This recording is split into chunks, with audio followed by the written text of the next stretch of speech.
भाई दंगा मुसलमान अपने क्षेत्र से बाहर तो नहीं जा रहा ना लड़ने, हमारे पास लड़ने आ रहे हैं। भाई हमारा चांदबाग मुस्तफाबाद है, यहाँ पे कोई भारी बाहर के बंदे 1000 बंदे यहाँ आके नारे लगाएंगे जबरदस्ती मस्जिद के आगे खड़े होके, तो फिर दंगा होगा नहीं होगा। लेकिन उस जय श्री राम का नारा लगा के आप जबरदस्ती हिंसा फैला रहे हो। भाई मोमडन इलाका है, मोमडन मुसलमान कहीं हिंदू इलाके में नहीं जाके लड़ाई करने जा रहा, उसको यहाँ आके जबरदस्ती छेड़ा जा रहा है। गरीब आदमी के लिए क्या करा है? चांद पे चला गया अच्छी बात है, लेकिन गरीब आदमी के लिए क्या कर रही है सरकार, ये बताइए। अनाज से खाली रोटी बनेगी, रोटी किससे खाएगा? सब्जी भी चाहिए होती है, हर चीज चाहिए होती है, गैस भी चाहिए होती है, हर चीज चाहिए होती है। अनाज से एम्स बन रहा है, ये बन गया वो बन गया, कहाँ है? किसका कोई उद्घाटन हुआ? करा मोदी सरकार ने नहीं करा ना। जबकि मोदी से अच्छे अच्छे नेता बीजेपी में हैं जो सरकार चला सकते हैं ढंग से, लेकिन ये किसी को आगे नहीं आने देगा। वो तो गोबर मुंह पे जी रहे हैं, उन्हें नहीं फर्क पड़ रहा कुछ भी। देश की बर्बादी हो रही है, दिख नहीं रहा है। अडानी अंबानी का फायदा हो रहा है और कुछ नहीं हो रहा। अगर मोदी सरकार ने गरीबों के लिए कुछ करा होता तो हम खुद वोट देंगे उसे। मुद्दा खत्म हो गया, जब तो आज ये हिंदू मुसलमान के झगड़े हो रहे हैं, और कोई मुद्दा नहीं है। गाजा के अंदर 3000 बच्चे मारे जा चुके हैं अभी तक, उनकी नहीं दिखा रही रूबी का लियाकत की एक भी क्लिप आई हो उनके लिए। तो मोदी जी को तो पता कुछ नहीं है, बोल देते हैं। मोदी जी तो एकदम बोल दिया, भक्त खुश हो गए।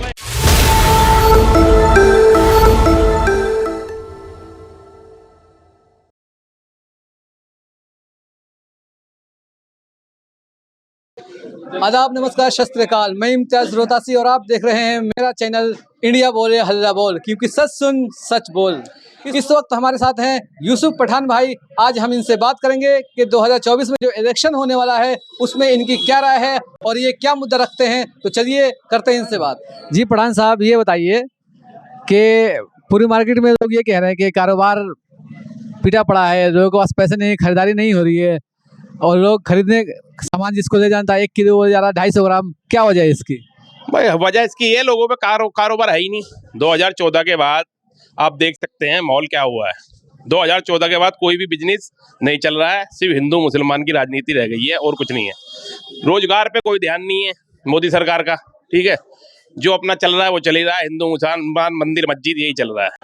रोजगार पे मोदी सरकार का कोई कुछ भी ध्यान नहीं है कि गरीब आदमी क्या कर रहा है, कहाँ से क्या खा रहा है, कमा रहा है, उस पर कुछ भी ध्यान नहीं है मोदी सरकार का। सिर्फ हिंदू मुसलमान बस। गरीब आदमी की कोई चिंता नहीं है सरकार को। जो उनके फॉलोवर है वो ये कहते हैं कि अगर हिंदू मुसलमान हो रहा तो कोई बात नहीं है, लेकिन देश तो तरक्की कर रहा है, देश चांद पर चला गया, सेना मजबूत हो रही है। देश चांद पे चला गया तो उससे गरीब आदमी को क्या मिल रहा है, ये तो बताओ। गरीब आदमी तो वहीं पे खा रहा है, कमा रहा है। चांद पे चले जाने से कुछ गरीब आदमी का कोई भला हुआ है, ये बताइए। गरीब आदमी के लिए क्या करा है? चांद पे चला गया अच्छी बात है, लेकिन गरीब आदमी के लिए क्या कर रही है सरकार, ये बताइए।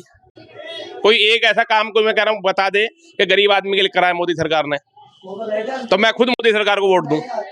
आपको लगता है कि इस जो महंगाई बेरोजगारी हो रही है इस बिना पर जो इलेक्शन होगा अगले साल, इससे फर्क पड़ेगा वोटिंग पर?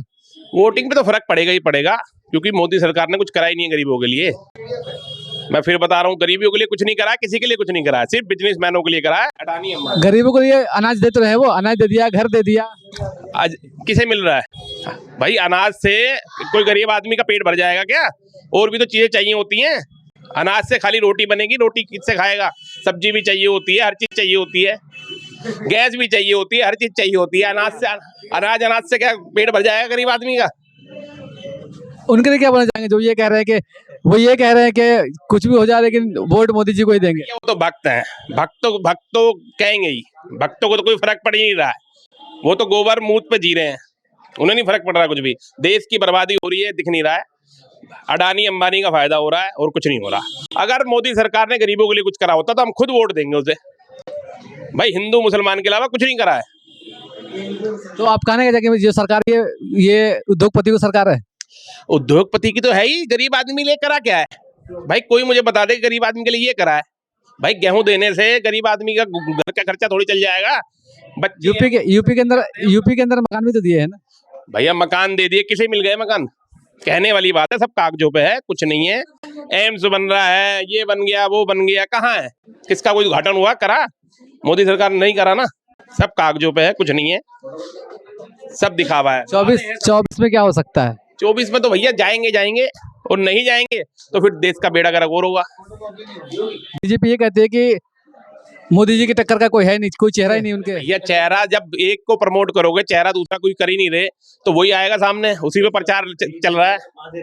भाई एक ही चेहरे को आप प्रमोट कर रहे हो, दूसरे को कर ही नहीं रहे। चेहरे तो बहुत हैं बीजेपी में, लाए तो सही। जब मोदी मोदी करे जा रहे हैं, हर पब्लिक को मोदी मोदी मोदी करेंगे तो फिर मोदी तो दिखेगा। मोदी फेवर जब मुझे मिलते हैं मैं उनसे पूछता हूँ कि बीजेपी के अंदर और भी अच्छे अच्छे नेता हैं, उनको क्यों नहीं बनना चाहिए?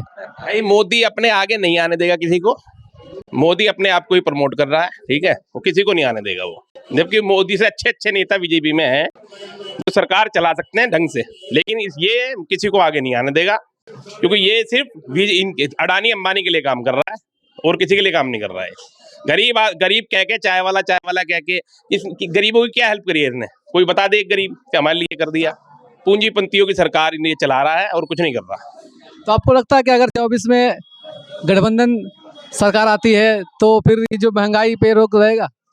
भाई फर्क तो पड़ेगा ही। देखो 9 साल दिए हैं, कुछ नहीं हुआ। अच्छे दिन कह के बेवकूफ बना दिया। जो हमारे खराब दिन थे उससे भी गए गुजरे दिन आ गए। हमें तो खराब ही दिन लुटा दो, हमारे अच्छे दिन का वादा करके हमारे वो खराब दिन भी चले गए। आज ये है गरीब के पास गेहूं दे रहे हैं, ये इससे कोई किसी का घर का खर्चा नहीं चलता, वो राशन नहीं चलता है। राशन में पता नहीं 50 चीजें आती हैं, गेहूं देने से कुछ नहीं हो जाता। बच्चे स्कूल भी जाते हैं, हर चीज होती है। नहीं तो उन्होंने मंदिर भी तो बना दिया। जो मसला 75 साल में 70 साल में नहीं से उन्होंने सुलझा दिया। मंदिर बना दिया, अच्छी बात है, मुद्दा खत्म हो गया। जब तो आज ये हिंदू मुसलमान के झगड़े हो रहे हैं, क्योंकि और कोई मुद्दा नहीं है। भाई मंदिर बनाने से मुद्दा खत्म हो गया, ये सबसे बड़ा मुद्दा था। ये कांग्रेस भी उलझा के रखा था, बीजेपी ने कर दिया, अच्छी बात है।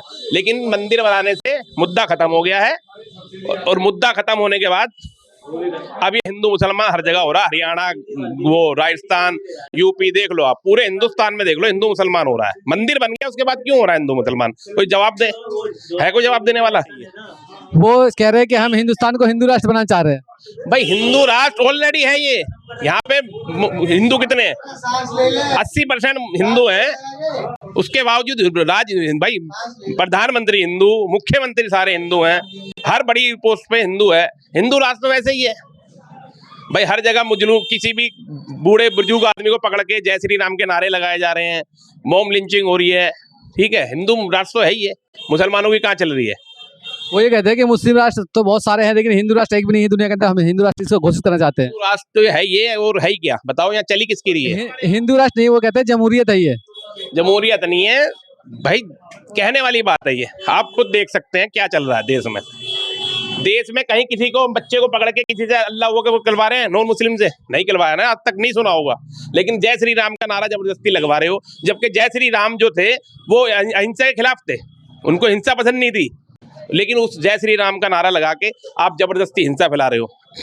जय श्री राम का नारा यूज कर रहे हो हिंसा के लिए, जबकि राम हिंसा के बिल्कुल विपरीत थे। वो उन्हें प्यार पसंद था, हिंसा पसंद नहीं थी। आप राम का नाम लेके हिंसा फैला। सरकार ऐसे लोगों पर लगाम क्यों नहीं लगाती? सरकार को इससे फायदा है? भाई सरकार को तो मुद्दा मिल रहा है ना, सरकार को मुद्दा मिल रहा है, सरकार को इससे फायदा है। फायदा है भाई, फायदा है ना। मैं कह रहा हूँ राम मंदिर बनने के बाद हिंदू मुसलमान के झगड़े क्यों हो रहे हैं? बताए तो सही। कोई नेता हमसे पूछे कि हाँ जी, हम उसको बताएंगे भाई हिंदू मुसलमान के झगड़े क्यों हो रहे हैं। वो ये मैं कल डिबेट देख रहा था एक नेता का, बीजेपी का। वो ये कहते हैं कि जहाँ पर मुसलमानों की जनसंख्या ज्यादा होती है वहीं पर दंगा होता है। भाई दंगा मुसलमान अपने क्षेत्र से बाहर तो नहीं जा रहा ना लड़ने, हमारे पास लड़ने आ रहे हैं। भाई हमारा चांदबाग मुस्तफाबाद है, यहाँ पे कोई बाहर के बंदे, 1000 बंदे यहाँ आके नारे लगाएंगे जबरदस्ती मस्जिद के आगे खड़े होके, तो फिर दंगा होगा नहीं होगा? भाई नूह के अंदर तुम जा रहे हो 10,000 पब्लिक लेके, नूह वाले तो नहीं गए थे बाहर। नूह के अंदर जो लड़ाई हिंदू मुसलमान का दंगा हुआ है वो बाहर से आए हैं ना। वो कहते हैं उनका धार्मिक यात्रा था। अरे भैया धार्मिक यात्रा थी, आप धार्मिक यात्रा निकालते हैं, कोई मना थोड़ी कर रहे हैं। वहां पे तुम भड़काऊ भाषण दे रहे हो कि जीजा आ रहे हैं और ये कर देंगे वो कर देंगे, हथियार लेके जा रहे हो आप, और फिर उसके बाद कह रहे हो कि हम गलत नहीं कर रहे हैं। खुद गलत कर रहे हैं। भाई मोमडन इलाका है, मोमडन मुसलमान कहीं हिंदू इलाके में नहीं जाके लड़ाई करने जा रहा, उसको यहाँ आके जबरदस्ती छेड़ा जा रहा है, ठीक है। तो फिर वो झगड़ा कर रहा है। मुसलमान कोई पागल नहीं है, अपना खा कमा रहा है। मुसलमान को कोई लड़ाई झगड़े की जरूरत ही नहीं है। आप जबरदस्ती हिंदू मुसलमान कर रहे हो, मुसलमान के वहाँ पे आके, ठीक है। मस्जिद पे आप झंडा लहरा रहे हो, मस्जिद के आगे से जुलूस निकाल रहे हो, वहाँ पे तुम गलत हरकत कर रहे हो, उसके बाद कह रहे हो कि जी मुसलमान गलत है। मुसलमान कहाँ पे गलत है? मुसलमान कहीं हिंदू के इलाके में जाके वो नहीं कर रहा कि वहां पे लड़ाई कर रहा हो। अच्छा एक बात बताइए, जो मीडिया है यहाँ की नेशनल मीडिया, वो इजराइल के अंदर चली जाती है दिखाने के लिए, और यहाँ मणिपुर की खबरें नहीं दिखाती। साफ है, आप देख सकते हो। क्या कहना चाहिए? मोदी मीडिया वहां पहुंची हुई है, कहां से रिपोर्टिंग कर रही है? इजराइल के अंदर 10 किलोमीटर से रिपोर्टिंग कर रही है, जबकि रिपोर्टिंग उन्हें करनी चाहिए गाजा बॉर्डर पे, गाजा इजराइल बॉर्डर पे। वहां से रिपोर्टिंग नहीं कर रहे वो सेफ जगह पे जाके रिपोर्टिंग कर रहे हैं कि जी रॉकेट आ रहा है, ये आ रहा है, पीछे पब्लिक चल रही है, वो रिपोर्टिंग ऐसी कर रहे हैं, एक तरफा रिपोर्टिंग कर रहे हैं, क्योंकि इजराइल से उन्हें फंडिंग मिल रही है। गाजा के अंदर 3000 बच्चे मारे जा चुके हैं अभी तक, उनकी नहीं दिखा रही रूबी का लियाकत की एक भी क्लिप आई हो उनके लिए या किसी भी मीडिया के लिए।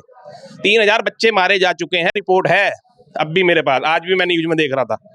3000। तो इस तरह की खबरें दिखा के मीडिया वाले क्या दिखाना चाहते हैं, क्या कहना चाहते दिखा रहे हैं कि इजराइल हीरो है और उन्हें दिखा रहे हैं टेररिस्ट, जबकि वो अपने हक के लिए लड़ रहे हैं।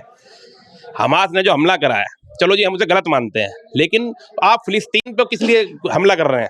फिलिस्तीन पे हॉस्पिटल पे आपने अटैक करा है, क्या कह के जी यहाँ टेररिस्ट थे? आपने देखा वहां कितने बच्चे मरे हैं? वो टेररिस्ट थे क्या इतने छोटे छोटे बच्चे? तो ये इजराइल ये कहता है कि वो मिसाइल हमारा नहीं था, हमास का था। भाई कहने से थोड़ी हो जाता है, कहने से थोड़ी हो जाएगा। हमास का इतना तगड़ा मिसाइल नहीं है जो पूरा वो गिरा दे हॉस्पिटल। ये इजराइल ने हमला करा है। तो आखिर ये कब्जा करने के लिए इशारा कर रहा है, क्यों कर रहा है? ये तो कब्जा क्या है, ये चाह रहा है गाजा को पूरे फिलिस्तीन पे उसने कब्जा कर रखा है, सिर्फ थोड़े से गाजा को खत्म कर दूं, उसके बाद अपना गेटर इजराइल बनाऊं। इसका मकसद पूरा मकसद ये है। और जो मीडिया इजराइल को वो दिखा रही है कि जी अपने डिफेंस कर रहा है। डिफेंस नहीं कर रहा, वो तो मार रहा है निर्दोषों को, बच्चों को मार रहा है। हमास के आतंकवादी नहीं मारे जा। शुरू में तो मोदी जी ने इजराइल का समर्थन करा, फिर उसके बाद अपना स्टैंड चेंज कर दिया, क्या वजह? क्या करना क्या है, फॉरेन पॉलिसी क्या है? मोदी जी को ने एकदम इजराइल का समर्थन कर दिया। जब उन्हें बताया उनके अधिकारियों ने जी फॉरेन पॉलिसी है हमारी, फिर मोदी जी एकदम चेंज हो गए। भाई बीजेपी शुरू से फिलिस्तीन को सपोर्ट करते आई है। अटल बिहारी वाजपेयी भी सपोर्ट करते थे फिलिस्तीन को। उन्होंने कहा था अरबों की जमीन है, उसको खाली करनी पड़ेगी इजराइल को। तो मोदी जी को तो पता कुछ नहीं है, बोल देते हैं। मोदी जी तो एकदम बोल दिया, भक्त खुश हो गए। लेकिन अब ये इंडियन सरकार ने फिलिस्तीन को मदद भेजी नहीं भेजी है, तो फिर इन्हें यही नहीं पता कि क्या करना क्या नहीं करना, जल्दीबाजी में बोल दिया। और अब क्या नाम कह रहे हैं हम फिलिस्तीन के साथ हैं। 24 में आपका क्या मुद्दा होगा? 24 में तो देखो नहीं जाती सरकार, तो मैं कह रहा हूँ देश गड्ढे में जा रहा है। आज अब अफगानिस्तान देखो, उसका रुपया देखो, हमारा रुपया देखो। जब मोदी जी प्रधानमंत्री नहीं थे तो इन्होंने छीना मार के बोला था रुपया नहीं गिर सकता ऐसे। आज रुपये की हालत देख लो, डॉलर कहाँ है? डॉलर कहाँ है? डॉलर आज कहाँ पहुंच चुका है, रुपया कहाँ है? नहीं, आपका जो मुद्दा होगा वोटिंग करने क्या मुद्दा होगा? महंगाई, बेरोजगारी या कुछ और ही है? सबसे बड़ा तो महंगाई है, बेरोजगारी है, और कुछ नहीं है। हिंदू मुसलमान आप खत्म करो, बेरोजगारी खत्म करो, सबसे बढ़िया है रोजगार दो युवाओं को, कुछ भी नहीं है। हिंदुस्तान की जनता के लिए क्या बोलना चाहेंगे? हिंदुस्तान की जनसंख्या के लिए क्या बोले? यही बोलेंगे, देखो जी अपनी सोच समझ के अब की बार वोट करना। 2024 में जो गलतियां अभी कर चुके हैं वो ना दोहराएं, नहीं तो फिर यही होगा, बेरोजगारी, हिंदू मुसलमान।